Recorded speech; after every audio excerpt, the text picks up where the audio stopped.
Hey guys, how's it going? Aurora came out with some really big news today. I think it's really big news. I really think this is really big news. I don't know about you guys, but I do think this is pretty good big news.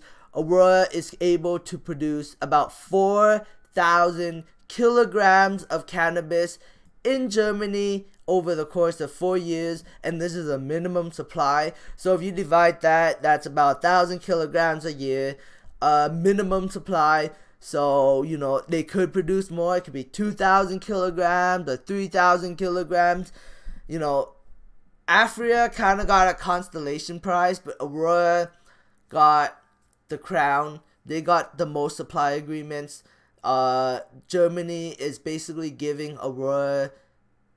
Germany, it's like they didn't even need to include the other two, but they did as constellation prizes. At least this is how I see it. But Aurora got a huge. I think it's huge. Some people might not think it's huge, but I think it's big because right now there is no production in Germany, and Aurora got to do production in Germany. Aurora, Wayland, and Afria, the three Canadian companies, got to do production in Germany. That is, I think, very, very, very big. Afria. Oh crap! Oh wait, hold on. Oh wait. Okay. Afria did. Afria did get one too. But Afria, didn't really get that much. They got a minimum of 200 kilograms. They got 1/5 of Aurora. It feels like Afria got a constellation prize. So it's still better than nothing, right? But still, it's like Aurora got the crown. I'm surprised Canopy's not in this. I'm surprised Canopy didn't get something out of this. It's Afria and then Wayland. It's like Germany wants Aurora to be the #1 company. That's why they're like, oh, we'll give Aurora a production license, and then we'll give out constellation prizes to Afria and Wayland. Like Wayland doesn't even list how much production they can do in Germany, so that's not good. But hey, they got something, and on top of that, they had to go through another third party, so that's something. Hey, the stock went up for it today. Aurora, I'm not gonna be putting my money in Aurora, simply because I still think the price is high. I thought the stock would skyrocket from this. But I think people are nervous and they don't want to push the stock up, I guess. I thought this news is big. This news should have moved the stock up like, I don't know, like at least 10%. But it didn't. It just moved it up 2.5%. And that's probably the original people, the market movers at the beginning of the day, moving it up to 231. It sold off as soon as it pulled up to $12.21, and then it's starting to recover right now. But I don't know if it's gonna continue to rally throughout the day, or if this stock dips back into the red. That is not a good sign. This news should have moved the stock. And the fact, if this stock dips back into red, that is not a good sign. And then volume has to increase today dramatically. Like, if volume was 12 million by the end of the day, that is not a good sign. There is very little interest in people buying into raw cannabis. That at least this is how I see things. Yeah. But we'll see though. I mean, it's up. It's something. Wayland, pump, dump. Let's hope it goes up. I'm not buying it. Hope for people who are stuck in the stock and don't want to sell at a loss. Good luck. I hope Wayland pays off eventually. Aphria, didn't really move the needle because they got a consolation prize. Madman, no, seems to want to float around $4. If it floats around $4.05 for a while, like for a good week, I think it will pop eventually because, if the stock is refusing to drop. So I don't know. I could be just speculating, but I'm thinking like it's a really good sign when a stock stays flat for a while, like for a good week. Like for example, this stock, like for example, when the stock dropped all the way to 363 and then it stayed around there for like a good week and then it started moving up, right? 1, 2, 3, 4, 5. So like 4 days. So it's like already been like kind of like 4 days. So, but if it stays there for like 5, 6, 7 days, 8 days, and the volume was still pretty decent, I think it could move to the upside. I could be totally wrong though. It could just totally be a setup for people. But I don't know. I'm not a chart expert on this, so you can't take my advice on Madman at all. I don't really I really don't know. I think I'm reading. Well, just look at the chart right now. It looks like it's bearish, but the stock is still holding up nicely. So I don't know. I don't know for sure what exactly the stock's gonna do.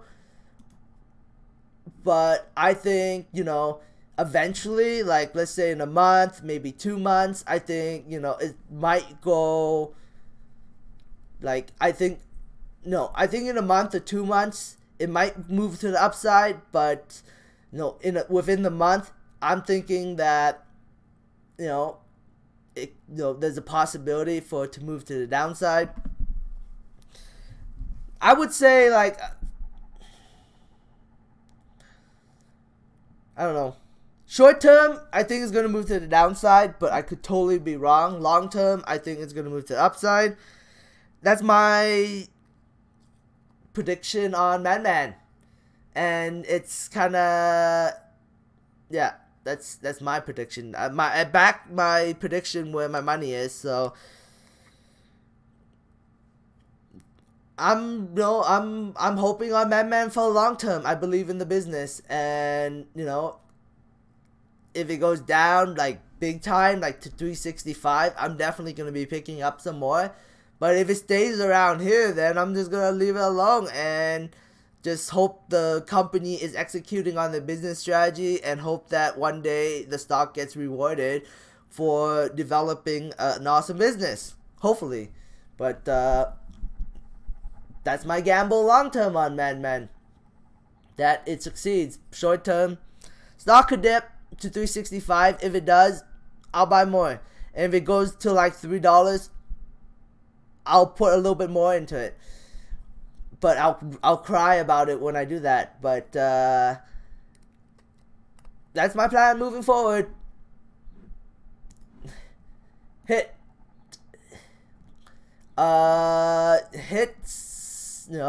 kind of depressing right now. Yay, hit.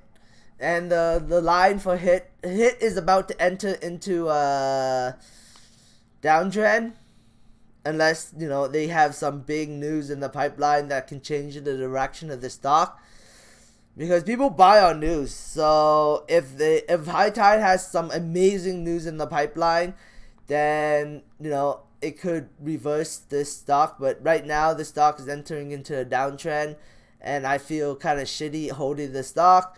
I could sell out now, but I don't know. At least maybe I could take some profit. I'm not too sure, but I don't know.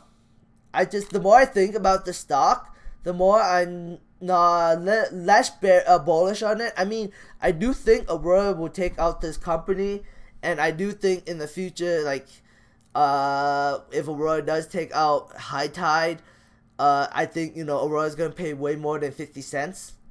But in the short term, this stock could go back down to 40 cents. It could go back down to 35 cents. You never know. in the stock market, but it's not gonna instantly go down to 35 cents. It would gradually go down to 35 cents. Like it would go down to 45 cents and 44 cents and 43 cents, because it's a penny stock, and this stock requires a lot of selling to move down, and there's not very many shareholders in this company, so it would be very difficult unless shorters somehow can manage to short the stock. I don't know for sure. I think shorting the stock would probably be hard too, simply because there's not enough shareholders. Maybe. I don't know for sure. Harvest One dropped. I managed to pick up some little bit more shares of Harvest One today. I'm hoping it keeps going down. Yeah, 13.45. That's why I bought it at. Planet 13. This is not the real. Oh, Planet 13 pulled back. Oh, okay. No blue sky breakout. It's pulling back, but it's healthy. It needs to pull back. If it pulls back to, I think it's gonna pull back 4 or 5%. I think that's a healthy sign. And then after that, it could probably grind itself upwards, but it's healthy to see it pull back. It was in overbought territories, and it could have did a blue sky breakout, but I knew it had a pullback. So I wonder how much this pullback's gonna be. I'm guessing that this pullback is probably gonna be in the range of 3%. I'm hoping. We'll see though, but I'm hoping. That's my prediction for the day. It's gonna pull back to 70. That's my prediction. Anyways, thanks for watching, guys. I hope you enjoyed this. Give me a thumbs up. It helps my channel grow. Subscribe for future updates, and have a great day. Bye.